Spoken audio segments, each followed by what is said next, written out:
Simson dan Delila. Cerita ini terdapat dalam Alkitab, yaitu Hakim-Hakim pasal 13 sampai pasal 16. Pada zaman dahulu di Israel, hiduplah seorang laki-laki bernama Manoah. Ia dan istrinya tidak memiliki anak. Pada suatu hari, datanglah malaikat Tuhan kepada istri Manoah. Malaikat itu berkata, "Kamu akan mengandung dan melahirkan seorang anak laki-laki. Tapi ingat, jangan pernah mencukur rambutnya, karena anakmu telah dipilih Tuhan untuk menyelamatkan orang Israel dari orang Filistin." Orang Israel memang telah melakukan apa yang jahat di mata Tuhan, sehingga Tuhan menyerahkan mereka ke dalam tangan orang Filistin 40 tahun lamanya.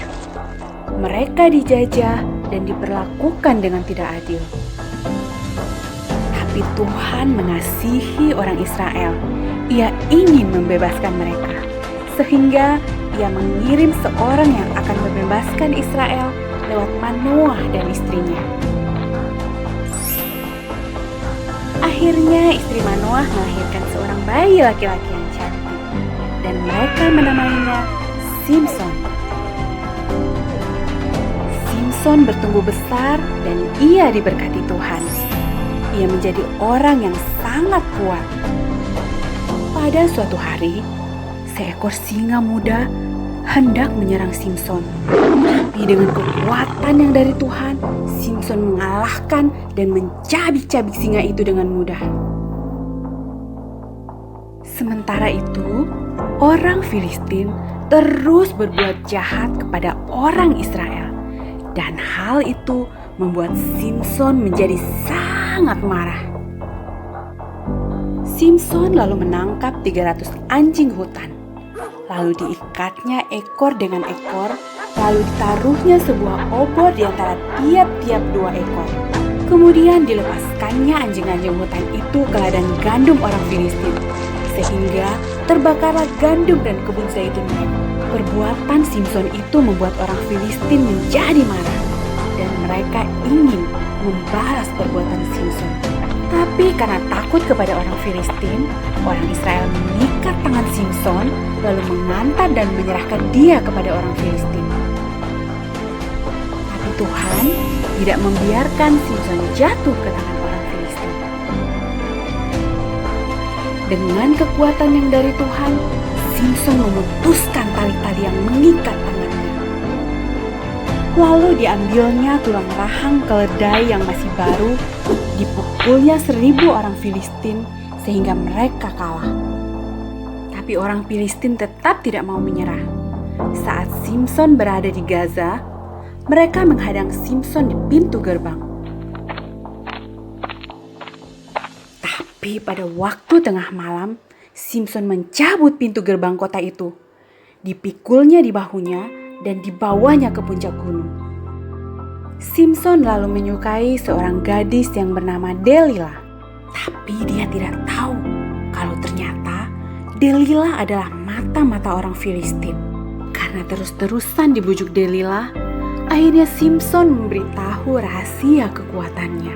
Setelah mengetahui rahasia Simson, Delila lalu memanggil orang untuk mencukur rambut panjang Simson saat Simson sedang tertidur lelap.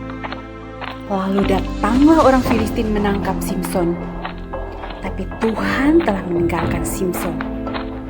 Orang Filistin lalu mencungkil mata Simson sehingga ia menjadi buta.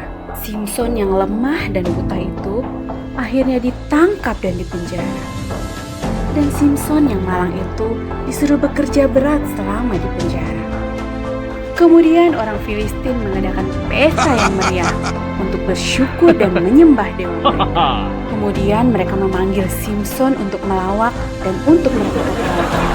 Simson lalu meminta kepada anak kecil yang membawanya agar melepaskan tangannya. Adapun gedung itu dipenuhi sekitar 3.000 orang Filistin yang siap menonton dan mentertawakan Simson. Lalu berdoalah Simson kepada Tuhan, "Ya Tuhan, buatlah aku kuat sekali ini saja, supaya aku dapat mengalahkan orang-orang Filistin yang jahat ini." Dan Tuhan mendengarkan doa Simson. Lalu dengan kekuatan yang dari Tuhan, Simson mematahkan 2 tiang penyangga di tengah gedung itu. Sehingga gedung itu roboh, menimpa ribuan orang Filistin dan juga Simson. Nah adik-adik, Simson telah diberikan kekuatan yang istimewa dari Tuhan. Tapi Simson tidak menjaganya dan mempergunakannya dengan baik. Sehingga ia dihancurkan oleh musuh-musuhnya. Matanya dicukil, ia dipenjara, dan ia jadi bahan tertawaan musuh-musuhnya. Nah, sebagai anak-anak Tuhan, kita diberi banyak hal istimewa, terutama keselamatan. Apakah kita perlu menjaganya? Ya, sudah pasti. Caranya bagaimana? Yaitu dengan hidup taat. Taat pada orang tua, taat pada peraturan, dan ya, taat pada firman Tuhan.